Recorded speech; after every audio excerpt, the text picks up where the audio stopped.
Welcome back to Paranightmares, where the night whispers and we listen. If creepy tales and unsettling shadows are your kind of lullaby, you're in the right place. Before we descend into tonight's darkness, hit that like button, subscribe, and drop a comment telling me where you're from and what time you're watching. After you finish the video, let us know which part made your skin crawl most.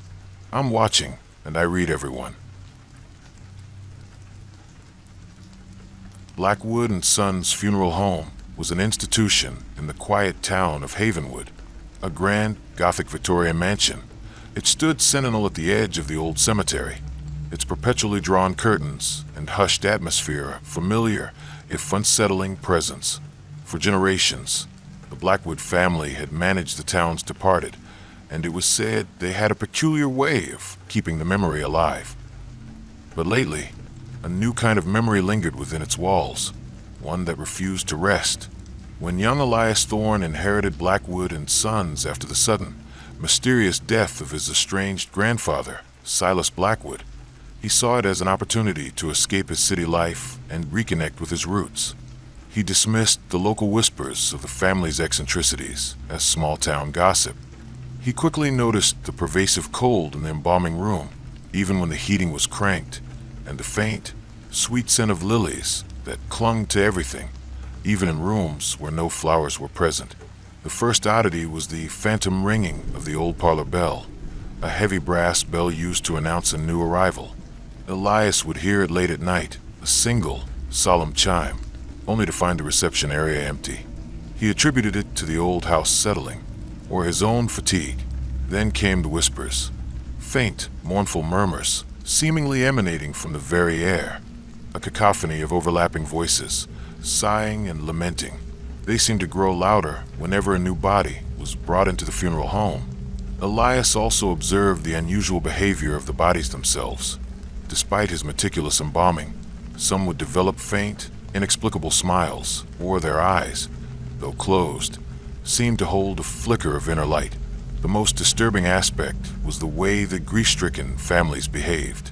They would sit with the deceased for hours, sometimes days, speaking to them, not as if to a lifeless shell, but to a responsive presence.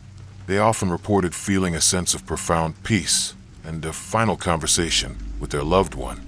Elias's grandfather, Silas, had left behind a meticulously kept, leather-bound journal.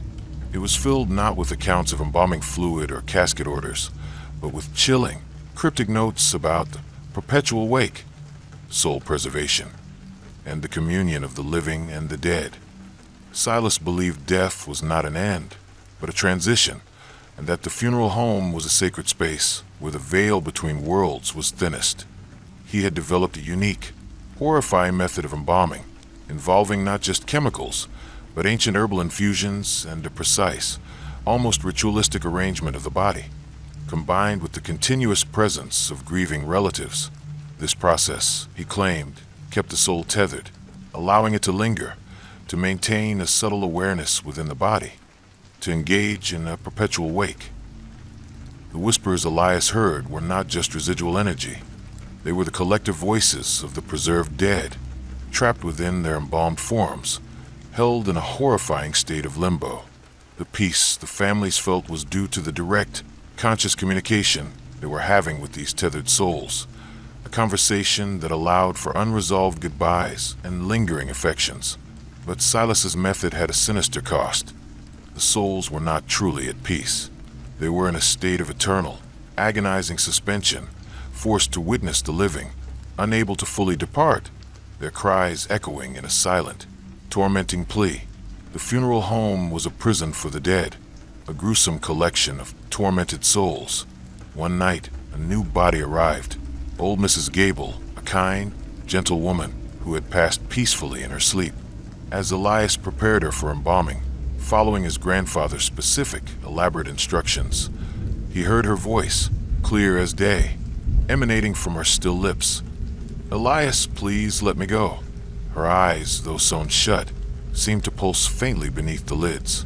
The whispers from the other rooms intensified, a chorus of pleading voices. "Release us, end this torment." Elias froze, a cold dread seeping into his bones. His grandfather hadn't just preserved bodies, he had trapped souls, forcing them into a ghastly mockery of life, feeding off the emotional energy of the living. The perpetual wake was a living hell for the deceased. He remembered Silas's journal mentioning a specific sequence of deactivation, a ritual to properly release a tethered soul. It involved a precise burning of certain herbs within a specific room, creating a counter-ritual to break the embalming spiritual hold. He also recalled Silas's warnings about breaking the continuity of the wake. If too many souls were released at once, or if the ritual was done incorrectly, the collected energies could turn violent, unleashing decades of trapped agony upon the living. Driven by a desperate need to free Mrs. Gable and the others, Elias began the counter-ritual in the main parlor. He gathered the specified herbs and lit them, their pungent smoke filling the air. As the smoke wafted through the funeral home, the whispers escalated into a chaotic cacophony of screams and guttural moans. The lights flickered violently, doors slammed open and shut. The cold deepened, turning into a biting, unnatural frost that coated the walls. In the embalming room, Mrs. Gable's body thrashed on the slab, her eyes flying open, her mouth contorted in a silent scream of agony. From the other rooms, he heard the sounds of bodies shifting in their caskets, their trapped souls writhing in a desperate struggle for release, or perhaps in a violent rejection of freedom. Elias knew he was facing the accumulated torment of generations. The very foundations of the funeral home shuddered. Cracks appeared in the walls, and the sweet scent of lilies turned putrid, sickeningly sweet like decaying flesh. The trapped souls, enraged by their unnatural existence and their violent release, were tearing the funeral home apart. He had to complete the ritual. He recited the ancient incantations from the journal, his voice trembling but resolute. As the last of the herbs burned, a blinding flash of light erupted from the parlor, followed by a profound, echoing silence. The screaming stopped. The cold lifted. The lights stabilized. When Elias dared to look, the funeral home was still standing, but it felt empty, hollow. The faint, sweet scent of lilies was gone, replaced by the clean smell of smoke and stale air. He checked the bodies. Mrs. Gable's face was now peaceful, truly at rest. The others, too, seemed to have finally found solace. The perpetual wake was over. Elias immediately sold Blackwood and Sons, leaving Havenwood forever. He lives with the haunting knowledge of the souls he freed, and the chilling understanding that some legacies are not just inherited, but are prisons for the living and the dead. The town still exists, but the funeral home stands empty, silent, its windows perpetually dark, a monument to the endless agony of a false peace. Gravewood Mortuary was a modern, sleek building on the outskirts of the city, a stark contrast to the old, ornate funeral homes. Its reputation was built on its discreet service and the seemingly perfect, serene appearance of its deceased. Mr. Finch, the owner and chief embalmer, was a man of unsettling calm, his movements precise, his eyes holding a detached, almost predatory glint. Parents, grieving for lost children, found solace in the exquisite lifelikeness he brought to their departed little ones. But this perfection came at a horrifying price. When young Sarah, a newly licensed embalmer, took a position at Gravewood Mortuary, she was eager to learn from Mr. Finch, whose skill was legendary. She quickly noticed his unusual methods. He worked mostly in shadow, keeping the lights dim, even in the brightly lit preparation room. He used a unique, almost viscous embalming fluid, unlike anything she'd encountered in her training, and he spoke to the bodies in low, soothing tones, as if to calm them. Sarah began to notice other unsettling details. The children he embalmed weren't just lifelike. They seemed to retain a faint, almost imperceptible warmth, a subtle pliability in their limbs that defied the rigor mortis. Their eyes, though closed, seemed to hold a fleeting light, and their lips often curled into a faint, serene smile that intensified over the course of the wake. Most disturbingly, the grieving parents found themselves unable to leave their children's side, drawn into an almost hypnotic trance by the lifelike appearance. prolonging the wake for days, even weeks. Sarah started researching Mr. Finch. His past was almost non-existent. He had appeared in the city suddenly, years ago, with no prior history. She found an obscure, self-published text in a hidden online forum, a treatise on spiritual preservation and vital essence transference, authored by a disgraced occultist named Alastair Finch. The text spoke of drawing life force from the living and imbuing it into the recently deceased, creating a macabre form of animation, a shadow embalming that blurred the lines between life and death. The method involved not just a special fluid, but a deep, empathic link between the embalmer and the grieving, allowing the transfer of their emotional energy. Sarah realized the truth. Mr. Finch was the author, and he wasn't merely preserving bodies. He was subtly animating them, reawakening them with the vital essence, the grief, and the very life force of their mourning parents. The fluid was a conduit, the dim lights his chosen environment, and the soothing words were a hypnotic spell. He was a necromancer, feeding on sorrow, creating perfect, horrifyingly lifelike dolls out of the deceased, leaving the grieving parents emotionally and physically drained, almost like zombies themselves, unable to break the hypnotic bond with their reanimated children. The children weren't at peace. They were trapped, their essence borrowed, used as lures for the insatiable needs of the shadow embalmer. One evening, a young boy, Daniel, tragically passed away. His parents, distraught, entrusted him to Gravewood Mortuary. Sarah watched, horrified, as Mr. Finch worked on Daniel. Under the dim lights, a faint, shimmering aura seemed to emanate from Mr. Finch, flowing into Daniel's tiny body. Daniel's face softened, a serene smile forming on his lips, and his closed eyes seemed to glow faintly from within. Daniel's parents, watching through the viewing window, collapsed into a silent, weeping heap, their forms seeming to shrivel, their vitality visibly draining away. Sarah knew she had to stop him. The reanimation was almost complete. The parents were weakening, on the verge of becoming empty husks. She remembered Alastair Finch's treatise mentioning a weakness. The preserved life force was highly unstable and vulnerable to extreme, discordant energy, particularly rapid temperature fluctuations and high-frequency sound. She rushed to the embalming room, grabbing a fire extinguisher and an air horn she kept for emergencies. Mr. Finch, seeing her, simply smiled, a chilling, triumphant expression. "They want to be with their children," he hissed, his voice deeper, more resonant than before. "And their children want to be with them. A beautiful cycle of love and sustenance." With a desperate cry, Sarah discharged the fire extinguisher directly onto Daniel's body. The freezing blast of CO2 hit the reanimated corpse. Daniel's body spasmed violently, the serene smile twisting into a silent, agonizing grimace. The faint glow in his eyes flickered, then died. From Mr. Finch, a high-pitched shriek of fury erupted, a sound of profound anguish as his connection was severed, his stolen life force violently dispersed. Sarah then blasted the air horn, its deafening shriek ripping through the mortuary's quiet. Mr. Finch recoiled, clutching his head, his form momentarily flickering like a distorted image. His body contorted, twisting into unnatural angles.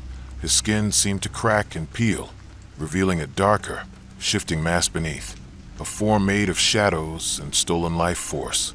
He was not just a man. He was an entity, sustained by this gruesome ritual. The mortuary convulsed. Lights exploded. Embalming tables crashed. The perfected bodies in the viewing rooms contorted, their serene smiles twisting into silent screams as the borrowed life force departed, leaving them truly, irrevocably dead.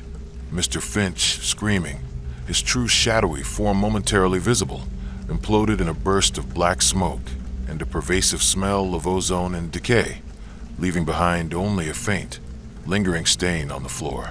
Sarah fled Gravewood Mortuary, the screams of the distraught parents, now fully awakened from their trance, echoing behind her.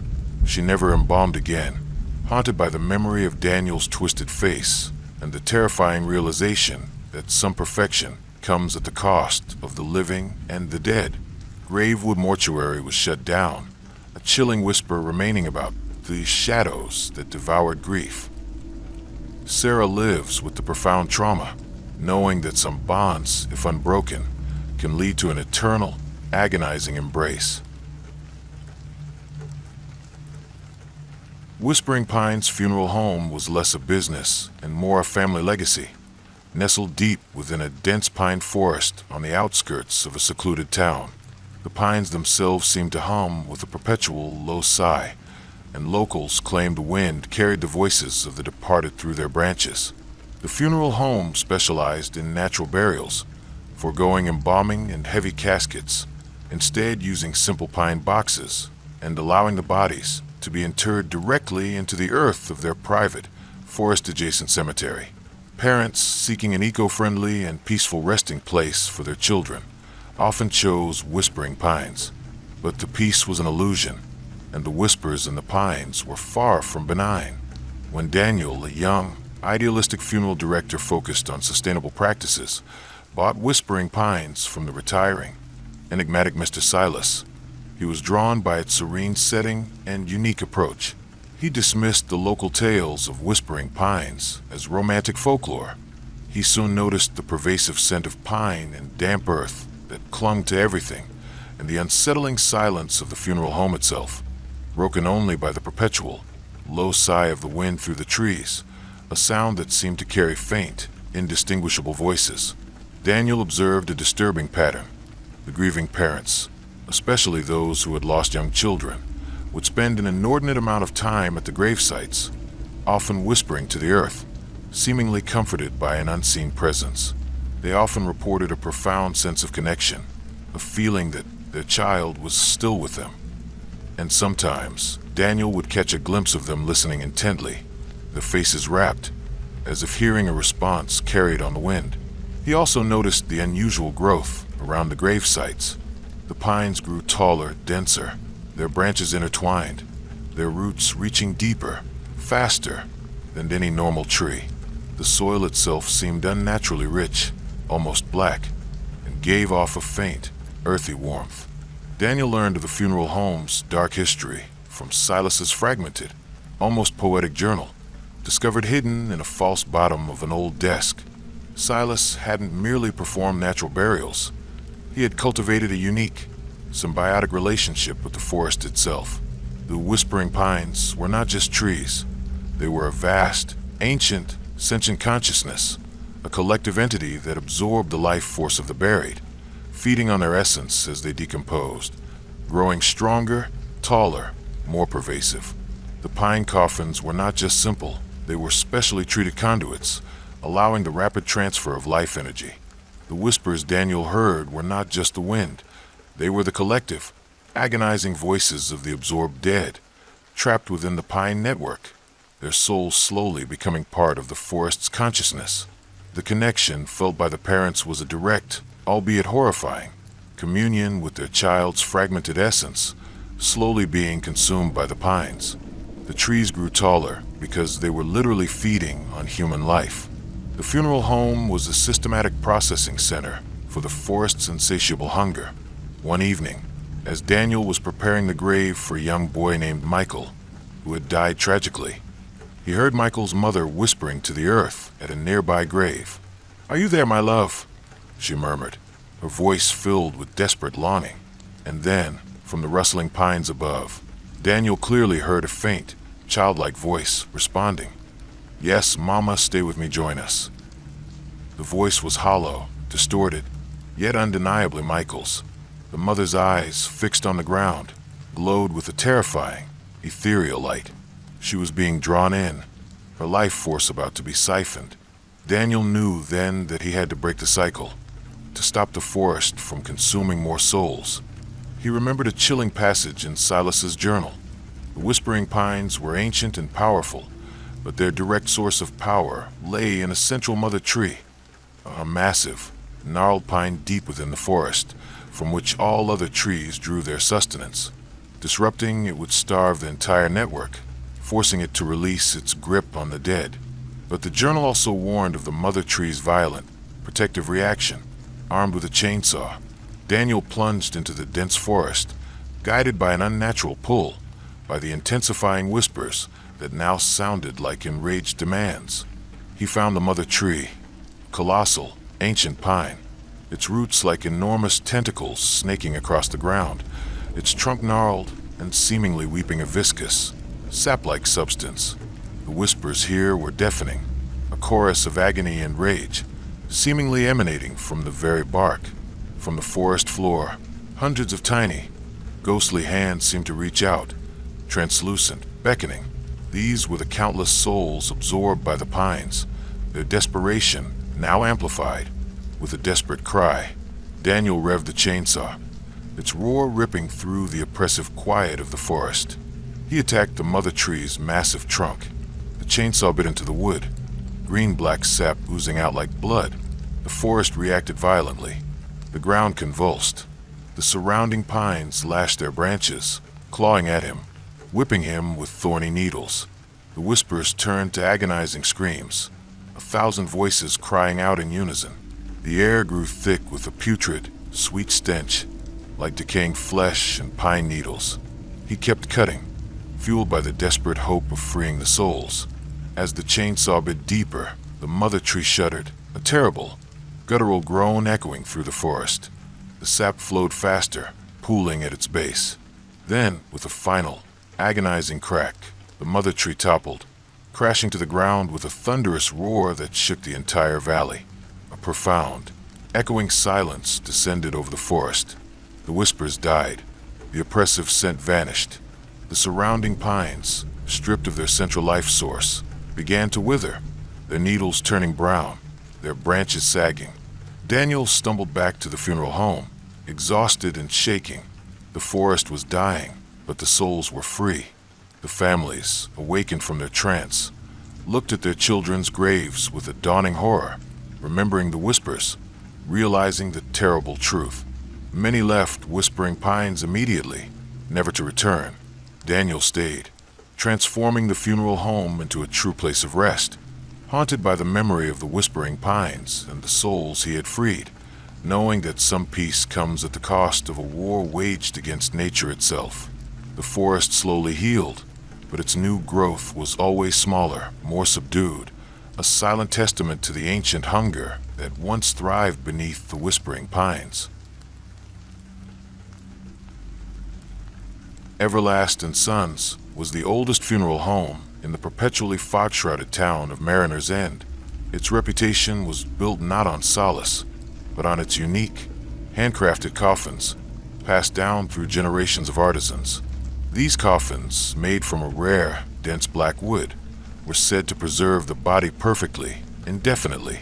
Parents who had lost children, especially those facing an unimaginable void, often chose Everlast and Sons, desperate to preserve every last physical detail of their lost loved ones. But the preservation was more profound and more horrifying than they could ever imagine. When young Sarah, an ambitious funeral director determined to modernize her ancestral business, returned to Everlast and Sons after her grandmother's death, she was immediately struck by the oppressive, cold silence of the embalming room and the chilling array of empty, black coffins stored in the deepest part of the vault, each one exquisitely carved. Her grandmother, old Mrs. Thorne, had always been secretive about the true purpose of the black wood. Sarah soon noticed the peculiar state of the bodies. Despite her own standard embalming methods, the deceased, particularly children, placed in these black wood coffins seemed to undergo a subtle transformation. Their skin would take on a porcelain-like quality, their hair becoming unnaturally lustrous, their features becoming exquisitely perfect, almost doll-like. The parents, seeing this, would often burst into tears, believing it a miracle, a final, beautiful gift. They would spend hours by the coffin, whispering secrets, finding solace in the flawless preservation. Sarah also experienced disturbing dreams, vivid, terrifying nightmares of being trapped within a dark, confined space, unable to move, able only to hear the distant, muffled voices of loved ones, a profound sense of isolation and a slow, agonizing suffocation. She would wake in a cold sweat, her heart hammering, the dreams feeling chillingly real. She found her grandmother's hidden journal, detailing the horrifying truth. The blackwood wasn't just rare, it was from an ancient, petrified tree. a unique species that possessed the ability to absorb and store consciousness. The coffins weren't just for preservation, they were for absorption. The family had discovered centuries ago that by placing a body, especially a child's, within these coffins, the wood would slowly, subtly, draw the soul from the deceased, trapping it within its dense grain, preserving it in a state of conscious, agonizing suspended animation. The perfection of the bodies was a side effect, a consequence of the soul being drawn out, leaving behind a perfectly preserved shell. The dreams Sarah experienced were the collective nightmare of the trapped souls, their consciousnesses yearning for release, trying to communicate their horrifying plight.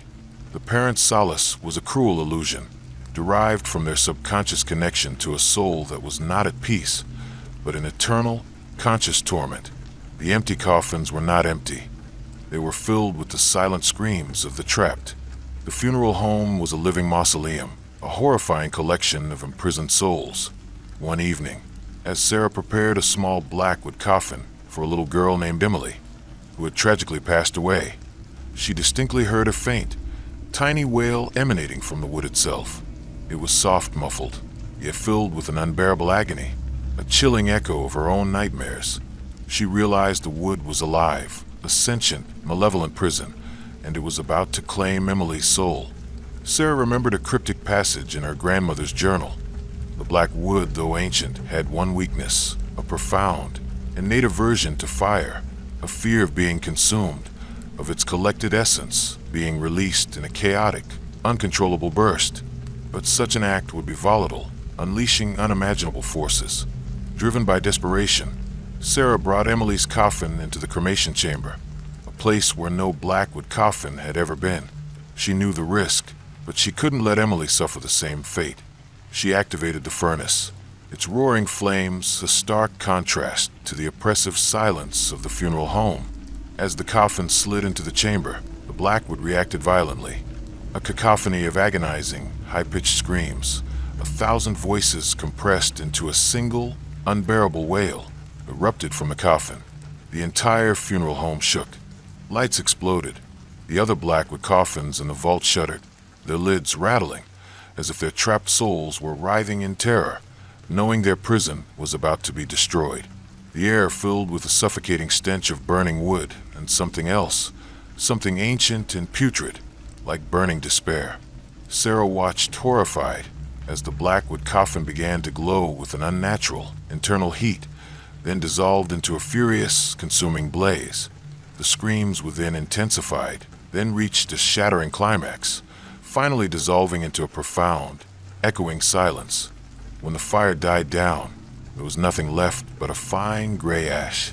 The screams were gone. The oppressive silence lifted. The funeral home felt empty, but clean, as if a great, ancient weight had been lifted. Sarah quit Everlasting Sons, selling the property and ensuring that every remaining blackwood coffin was properly incinerated. She lives with the chilling knowledge of the soul she freed, and the haunting reality that some legacies are not just about what is built, but what must be destroyed. The town of Mariners Inn still carries its fog, but the oppressive silence of Everlasting Sons has been replaced by a quiet, uneasy calm, a testament to the horror of what was, and the profound, final release that fire can bring. Whispering Chapel Funeral Home was renowned for its unique consolation room, a small, dimly lit space filled with meticulously dressed, antique porcelain dolls. Grieving parents were encouraged to sit among them, to tell them their sorrows, and many claimed to find comfort, even a strange sense of empathy, from the silent figures. The dolls, with their unblinking, painted eyes, seemed to watch, to listen, but the empathy was a lure, and the silence of the dolls concealed a living, growing hunger. When Mrs. Eleanor Albright, a recent widow and mother to a profoundly grieving child, Lily, sought the services of Whispering Chapel after her husband's unexpected death, she found solace in the consolation room. Lily, withdrawn and unable to express her grief, was strangely drawn to a particular doll, a small, blonde porcelain figure in a blue dress. Lily would spend hours with the doll, whispering secrets, sometimes even seeming to receive a silent response, her tears momentarily ceasing.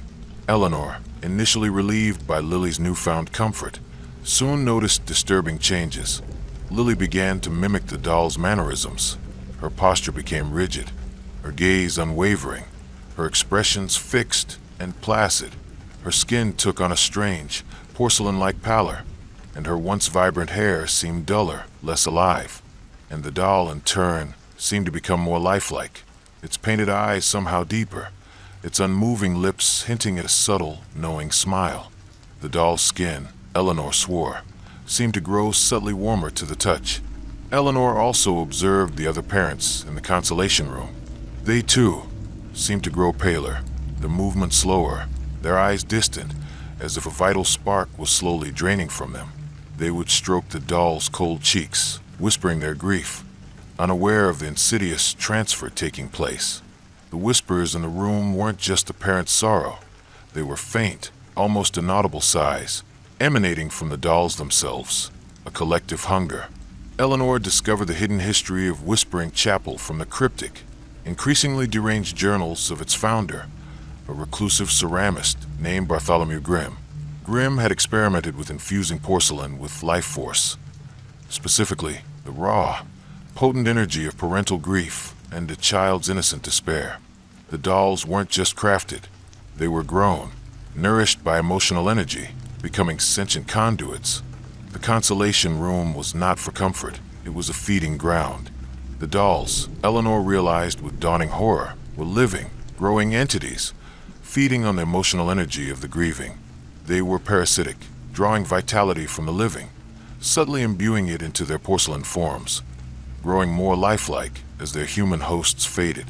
The child's grief was particularly potent, offering a direct, powerful energy source.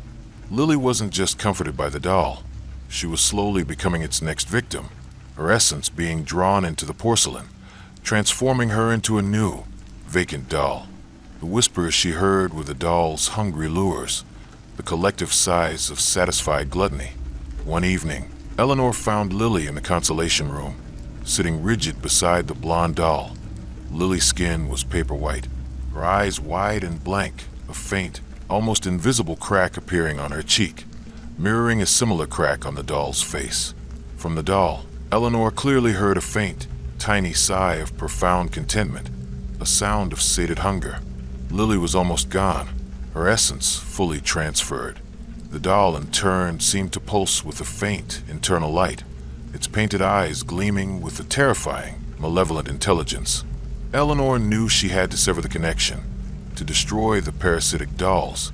Grimm's journals mentioned one weakness. The dolls, though drawing life from emotion, were brittle. Their porcelain forms, while durable, could not withstand sudden, focused, traumatic force, especially against their hearts, the chest cavity where a tiny, hidden mechanism, powered by absorbed essence, resided. Driven by a surge of pure, desperate maternal love and rage, Eleanor grabbed an antique brass candelabra from a nearby table. The dolls in the room seemed to stir, their unblinking eyes tracking her, their silent whispers rising to a collective, enraged hiss. She charged at the blonde doll, Lily's spirit trapped within it. With a guttural scream, Eleanor brought the candelabra down on the doll's chest. The porcelain shattered with a sickening crack, glass shards flying. A high-pitched, agonizing shriek, unlike any sound she had ever heard, erupted from the broken doll, a sound of pure, primordial pain and fury. From the shattered chest, a faint, iridescent mist, like a wisp of departing soul, rose and dissipated. The entire consolation room reacted violently. The other dolls convulsed, their painted eyes rolling back, their perfect faces cracking and shattering as the main conduit of the collector of innocence was destroyed. A cacophony of tiny, overlapping screams, the dying wails of the parasitic entities, filled the room, then died down into a profound, echoing silence. Eleanor rushed to Lily. Her skin was still pale, but the crack on her cheek had vanished. Her eyes fluttered open, clarity returning, and she gasped, drawing a shuddering breath. Lily was free. Eleanor burned Whispering Chapel to the ground that night, ensuring no doll remained. She held Lily close, forever haunted by the memory of the living dolls and the horrifying realization that some comforts come at the cost of one's very soul. They rebuilt their lives far away from any funeral home, but Eleanor still sometimes sees the faint, knowing glint in the eyes of innocent porcelain dolls, a chilling reminder of the hungry whispers and the insidious way grief can be consumed. Morningwood Chapel was not merely a funeral home. It was an artisanal workshop.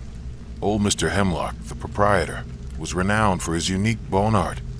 Intricate, delicate sculptures fashioned from the bones of the deceased, offered as a macabre, yet strangely comforting, memorial to the grieving families.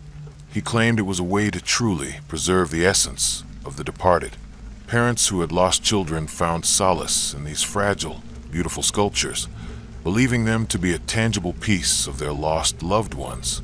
But the preservation was literal and terrifyingly active. When Alice, a forensic anthropologist and new intern, came to Morningwood Chapel to study Mr. Hemlock's unique bone preservation techniques, she was intrigued by his reputation. She found Mr. Hemlock to be a quiet, almost spectral man, his hands gnarled and stained, his eyes holding a profound, ancient weariness.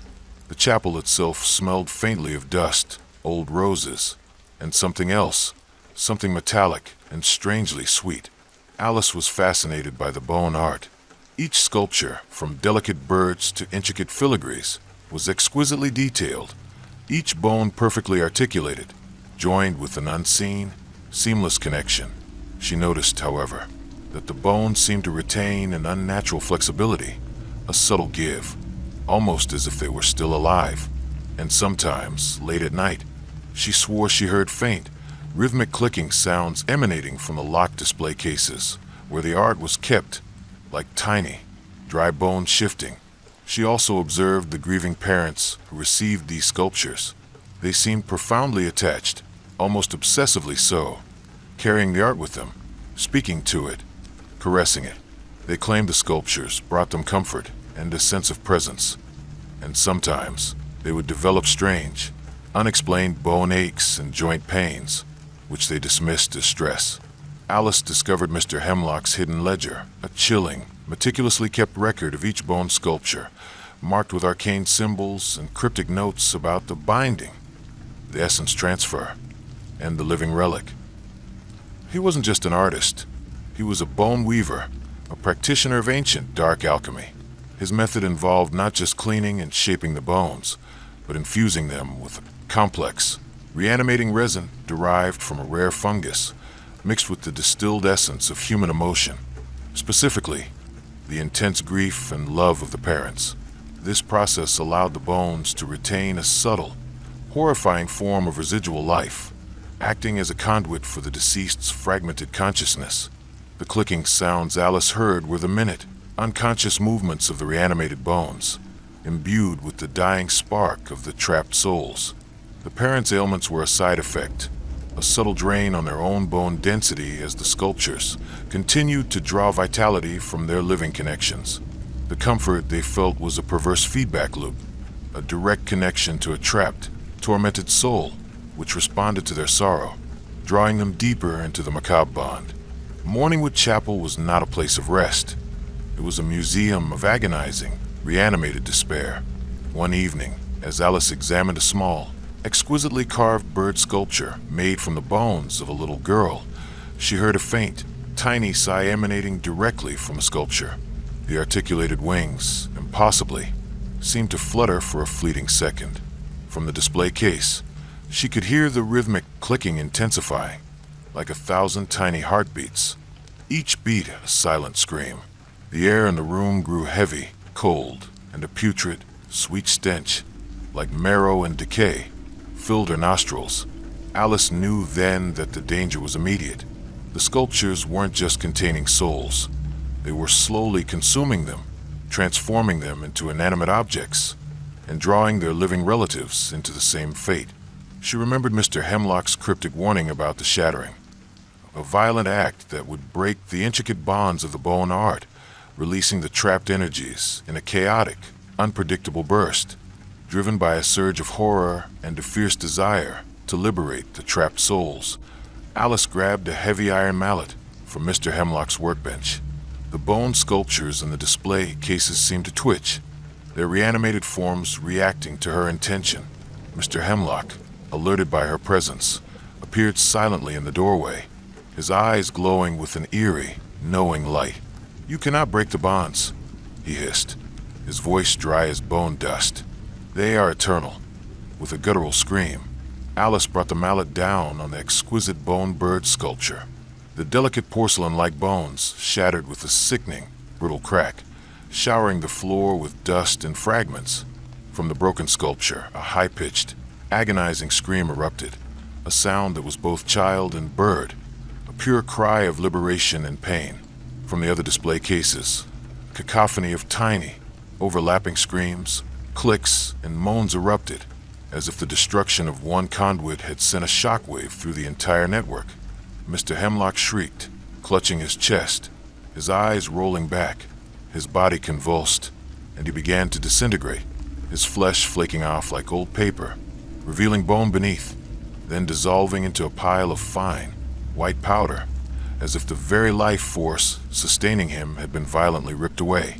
He was not just a weaver, he was bound to his creations. Morningwood Chapel convulsed, display cases exploded, the delicate bone arch shattered into dust, releasing a torrent of spectral light and sound, thousands of trapped souls finally finding their release. The putrid stench intensified, then dissipated, replaced by a clean, sharp scent of ozone. Alice fled Morningwood Chapel, the sounds of shattering bone and liberating screams echoing behind her. She never practiced anthropology again, haunted by the memory of the living bones and the horrifying realization that some art is forged from agony, and some peace comes only from violent destruction. Morningwood Chapel now stands as a desolate ruin, its bones scattered, a chilling monument to the silent screams of the reanimated dead. Willowbrook Parlor was a small, unassuming funeral home in a tight-knit rural community.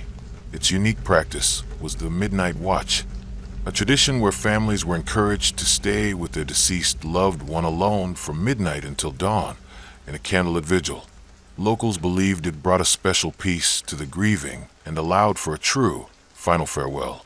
But the solace was a deception, and the peace was enforced by unseen, unholy guardians. When Michael, a grieving father who had recently lost his daughter Lily, sought the services of Willowbrook Parlor, he found himself drawn to the midnight watch. He craved every last moment with Lily, every last opportunity to say goodbye. The mortician, a severe, elderly woman named Martha, reassured him of the sacred peace of the vigil. During the vigil, Michael found himself overcome by an unnatural drowsiness. He would fight to stay awake, but his eyelids would grow heavy, his thoughts foggy, until he would drift into a light, dreamlike state. In this state, he would perceive faint, spectral figures moving in the periphery of the room, tall, gaunt shadows that seemed to watch him, their presence chilling but oddly compelling. He would hear faint whispers, not from Lily, but from these unseen entities, murmuring comforting words, promising peace, subtly lulling him deeper into the somnambulist state. He noticed a peculiar consistency. Every family who underwent the midnight watch seemed to emerge from it with a strange, almost serene detachment. Their grief seemed muted, their eyes holding a calm emptiness. They rarely spoke of the vigil itself, dismissing it as just a quiet time. Michael also observed that the bodies left under the midnight watch seemed to undergo a subtle change. While still embalmed, their features would soften, their expressions becoming placid, almost beatific, as if a profound, tranquil peace had settled upon them. But there was a coldness, a disturbing stillness that went beyond death. Driven by a nagging unease, Michael began to research the history of Willowbrook Parlor. He found old, obscure church records detailing a forgotten sect that once inhabited the area, a cult that practiced dream binding, the ritualistic siphoning of intense emotion, particularly grief, from the living during their most vulnerable state, sleep or semi-consciousness. They believed these siphoned emotions could appease a malevolent, dream-dwelling entity they called the Midnight Weaver. which in turn would ensure a peaceful transition for the deceased, albeit by turning them into passive, emotionless shells. The midnight watch was not a vigil, it was a feeding ritual. The spectral figures were the midnight weaver's silent guardians, its watchers, ensuring the emotional harvest. Michael realized the truth. The midnight weaver was preying on grieving parents, using their vulnerable state during the vigil to siphon their intense emotional energy, particularly their grief, fear, and love. The drowsiness he felt was the entity's attempt to lull him into a state of susceptibility. The whispers were its insidious influence, dulling his senses.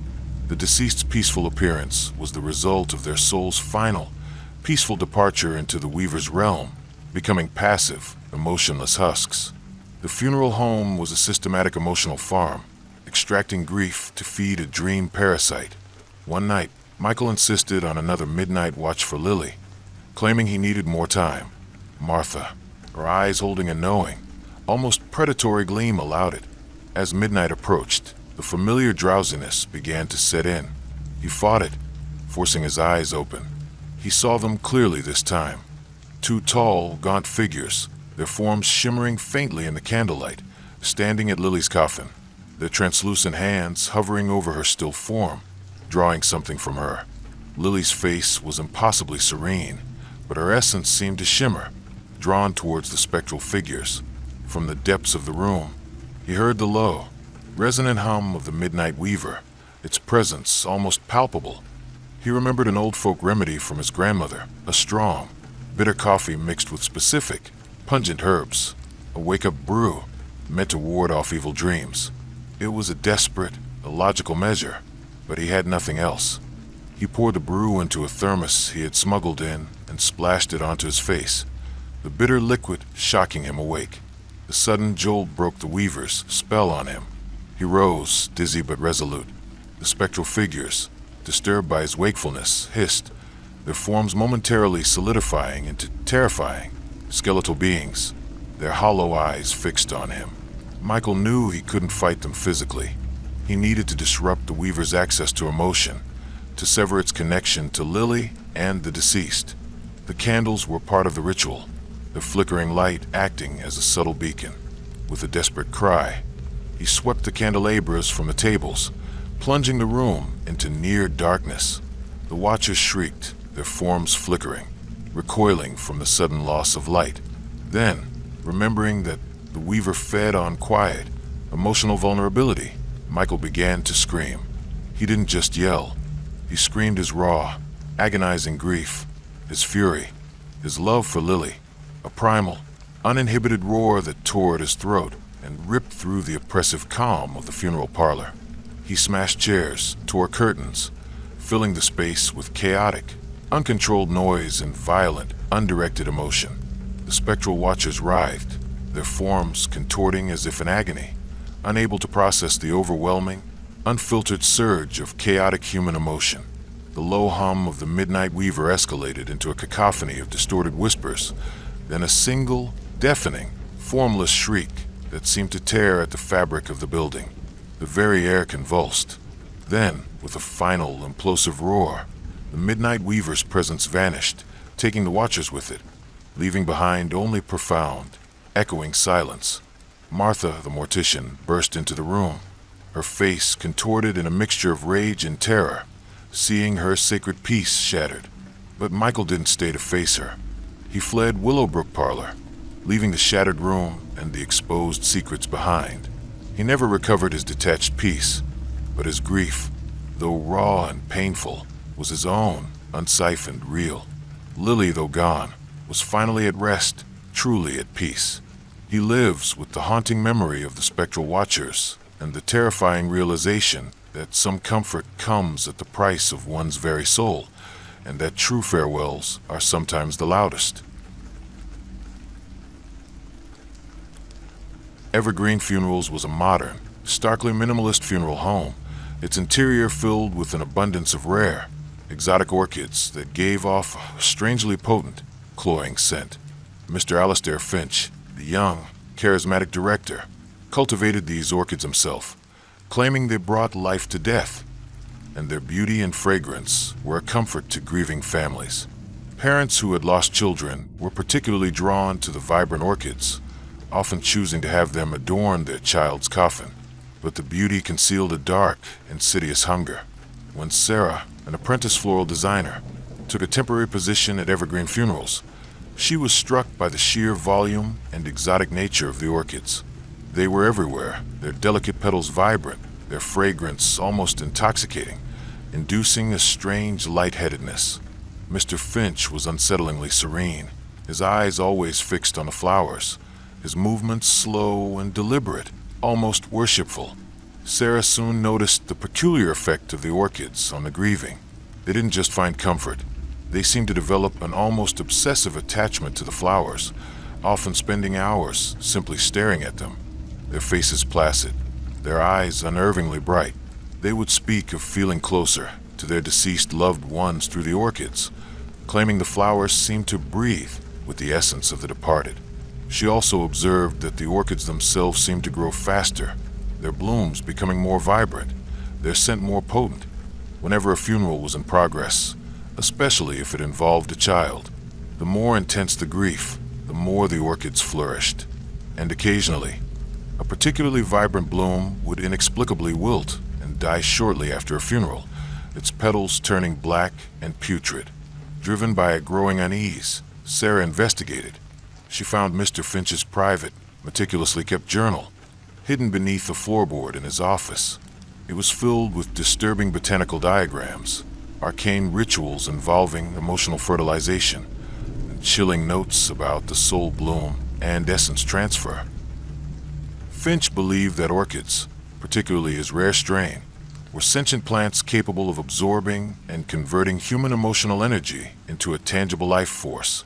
He had discovered a method to cultivate a symbiotic, parasitic relationship.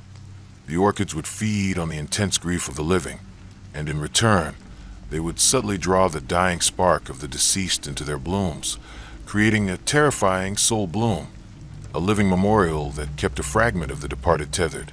The orchids, Sarah realized with dawning horror, were not just beautiful, they were predatory. They fed on sorrow, extracting the life force of the deceased and the emotional vitality of the grieving.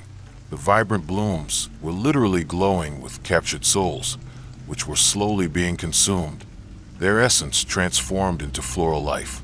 The wilting blooms meant a soul had been fully devoured. The funeral home was a living greenhouse, a terrifying farm for stolen spirits.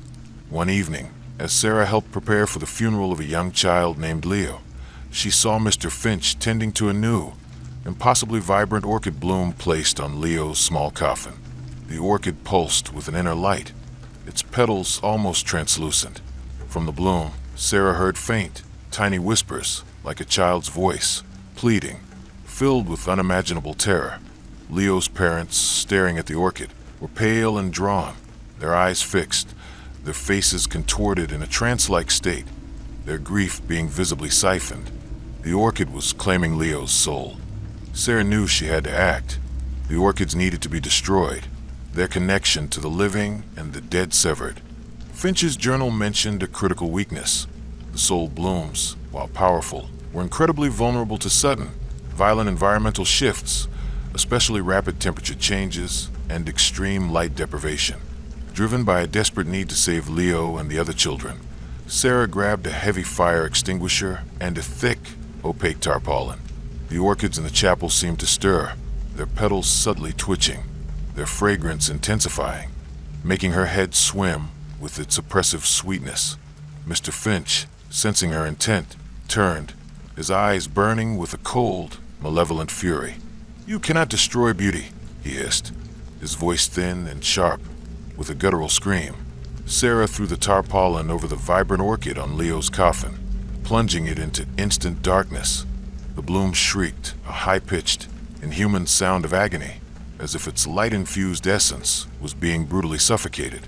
She then emptied the fire extinguisher onto the covered orchid, the blast of freezing CO2 shattering its delicate petals, turning them black and brittle. The entire funeral home reacted violently. The countless orchids throughout the chapel convulsed, their vibrant petals rapidly wilting and turning to putrid black. their intoxicating scent turning to a sickening stench of decay. The high-pitched screams of the dying blooms filled the air, a cacophony of vanishing souls. Mr. Finch roared, clutching his chest, his skin shriveling, his form shrinking as the life force that sustained him was violently ripped away. He collapsed into a pile of black, withered petals and dust. Sarah fled Evergreen Funerals, the screams of dying blooms and the collapsing structure echoing behind her. She never worked with flowers again, haunted by the memory of the screaming orchids and the terrifying realization that some beauty is built on the profound agony of stolen souls. Evergreen Funerals was condemned, its blackened, withered remains a chilling monument to the hidden horrors of a perfect bloom. Sarah still sometimes catches a phantom whiff of exotic orchids, a chilling reminder of the souls consumed and the insidious hunger that can thrive even in the most beautiful places. Sepulchre Parlor was an old-fashioned funeral home known for its macabre, yet strangely popular service, memory waxwork. For a substantial fee, they would create a lifelike waxen effigy of the deceased, dressed in their favorite clothes, with meticulously crafted features. Families, particularly those who had lost children, found this a poignant, almost magical way to keep their loved ones present. The wax figures were unsettlingly real, their eyes seeming to follow you, their postures always subtly shifting. But the presence was not just an illusion. It was a horrifying truth. When Robert, a struggling sculptor haunted by the recent loss of his own child, took a job at Sepulchre Parlor as a wax modeler, he was drawn by the opportunity to work with his hands and the chilling artistry of the effigies. He found the owner, Mr. Blackwood, to be a gaunt, perpetually somber man, his hands trembling slightly, his eyes holding a profound, ancient sadness. Robert quickly noticed the unsettling details. The wax figures, though made of inert material, seemed to possess a strange, internal warmth. Their eyes, crafted from glass, appeared to flicker with an inner light, and their expressions would subtly shift over time, mirroring the grief or joy of the family members who visited them. The grieving parents, especially, found profound comfort in these effigies, often speaking to them, convinced they were being heard. But Robert also noticed the parents often developed a waxy, pallid complexion themselves, their movements becoming slower, their eyes duller. Robert discovered Blackwood's hidden and horrifying methods. Blackwood didn't just sculpt wax, he infused it. He used a rare, esoteric process involving a specific blend of ancient resins, human hair, often from the deceased, and a chilling ritual performed during the waxing process, which allowed him to subtly transfer and bind the deceased's residual consciousness, their lingering emotional essence, into the wax effigy. The figures weren't just memorials, they were psychic conduits, slowly drawing the fragmented soul into the wax, and in turn, subtly draining the vitality and emotional essence from the living, particularly those who grieved most intensely. The wax figures were not just copies, they were active, horrifying prisons for the dead, forced to remain silent witnesses to the living, their inner life absorbed and consumed by the wax itself. The shifting expressions and glowing eyes were the subtle movements of these trapped souls. The parents' pallor and emotional dullness were symptoms of this parasitic drain, their vital force subtly siphoned by the effigies. The funeral home was a grotesque museum of living agony. One evening, as Robert worked on a small wax figure of a child, a little girl named Mary, who had died weeks ago, he saw her doll-like eyes flicker with a cold blue light. He heard a faint, tiny sigh emanating from the wax, a sound of profound despair. Mary's grieving mother was in the next room, staring blankly at her own reflection, her face as waxy and pale as the effigy, her eyes dull and lifeless. Mary's soul was almost entirely transferred. Robert remembered a chilling detail from an old, discarded book on sympathetic magic he'd found in Blackwood's private library. The binding was strong, but inherently fragile. Wax, though pliable, was highly vulnerable to rapid, intense heat.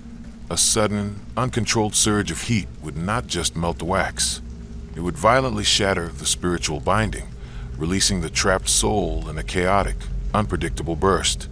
Driven by a desperate need to free Mary and the other trapped souls, Robert dragged Mary's wax figure into the workshop's small, heavy-duty oven, used for heating sculpting tools. He knew the risk, but he had to act. Blackwood, alerted by his movements, appeared in the doorway, his eyes blazing with a cold, possessive fury. "No," he hissed, his voice thin and reedy. "You will not shatter my collection."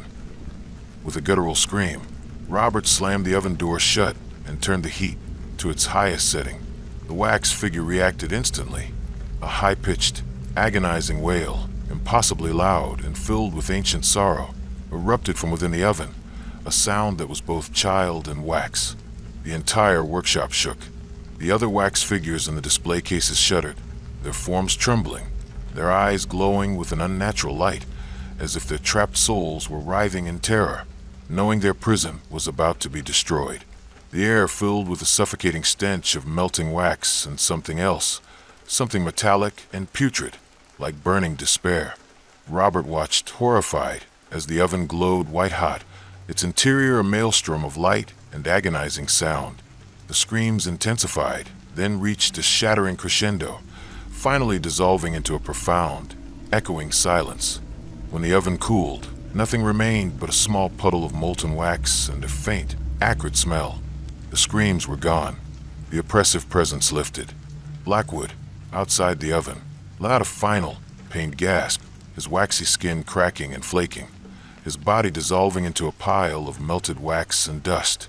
He was bound to his creations, and their destruction was his own. Robert fled Sepulchre Parlor, the memory of the screaming wax and the collapsing building echoing behind him. He never sculpted again, haunted by the memory of the living effigies and the terrifying realization that some art is forged from the agony of the damned, and some beauty is a living, consuming prison. Sepulchre Parlor was eventually condemned, its ruins a chilling monument to the waxen figures and the souls they held captive, forever silent. Evermore Chapel was the oldest funeral home in the town, a quaint, ivy-covered stone building nestled beside a quiet cemetery. Its defining feature was its collection of small, ornate brass bells, hung above every doorway, in every viewing room. Locals believed these weeping bells would chime softly whenever a soul passed peacefully, and their delicate, mournful tones brought comfort to the bereaved. Parents who had lost children often found solace in the bell's sweet, sorrowful melodies, but the comfort was a lure, and the bell's music concealed a deeper, more chilling purpose. When Eleanor, a young, empathetic mortician, inherited Evermore Chapel from her reclusive, taciturn grandmother Martha, she embraced the tradition of the weeping bells. She loved their melancholic beauty, the way their chimes seemed to soothe the grief-stricken. She soon noticed, however, that the bells didn't just chime, they seemed to weep, their sound becoming more pronounced, more sorrowful, whenever a particularly strong wave of grief filled the chapel. And sometimes, she swore, the chimes would carry faint, almost subliminal whispers, like distant voices joining their sorrowful song.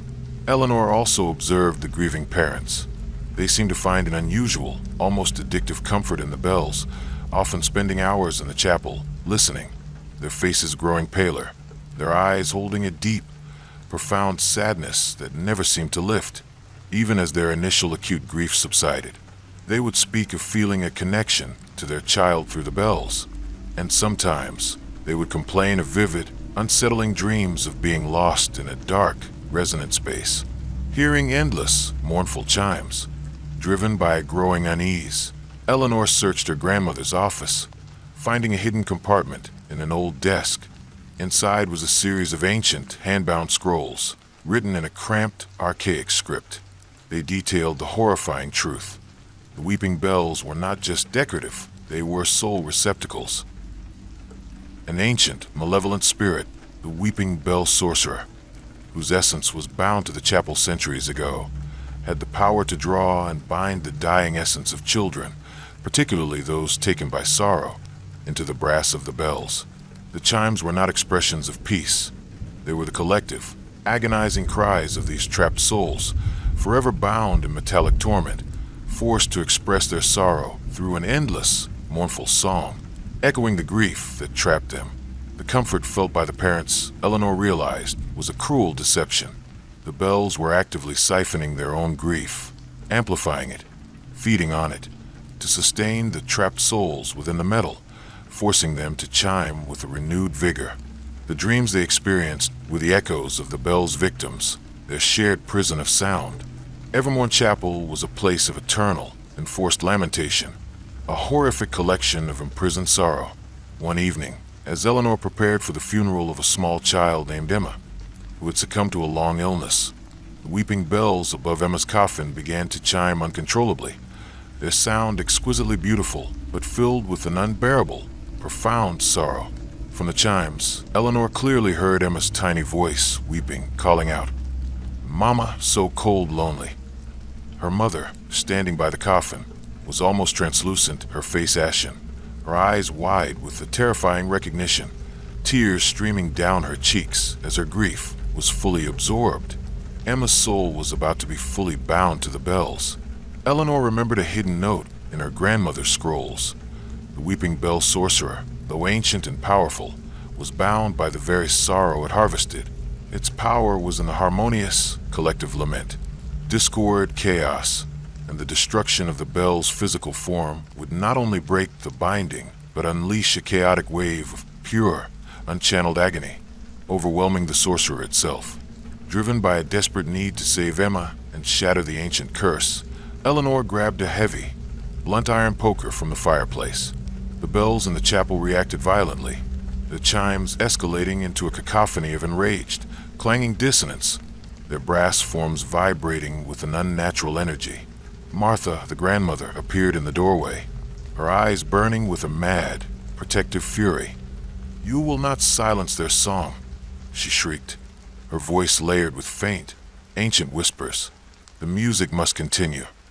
With a guttural scream, Eleanor swung the poker, striking the weeping bells above Emma's coffin with all her might. The brass shattered with a deafening, discordant clang, sending fragments flying. A high-pitched, agonizing shriek, a sound of pure, unadulterated torment and fury, erupted from the broken bells, as if centuries of trapped sorrow were being violently released. From the other bells in the chapel, a chaotic, unharmonious clamor of cries and moans erupted, as if the destruction of one had sent a shockwave through the entire network. Martha shrieked, clutching her ears, her body contorting, twisting into unnatural angles, her skin darkening and cracking, as if the very force of the shattered harmony was tearing her apart. She collapsed into a pile of blackened brass fragments and dust. Evermore Chapel convulsed. The bells throughout the building vibrated violently, tearing free from their moorings, crashing to the ground, shattering into 1,000 pieces. The air filled with a cacophony of liberated screams and a chilling sense of emptiness. Eleanor fled Evermore Chapel, the sound of crashing bells and liberating cries echoing behind her. She never returned to the funeral profession, forever haunted by the weeping bells and the terrifying realization that some comfort comes at the price of eternal agony, and that true peace is not a silent song, but the shattering of silence itself. Evermore Chapel now stands as a desolate ruin, its bells broken and scattered, a chilling monument to the screams that were finally heard.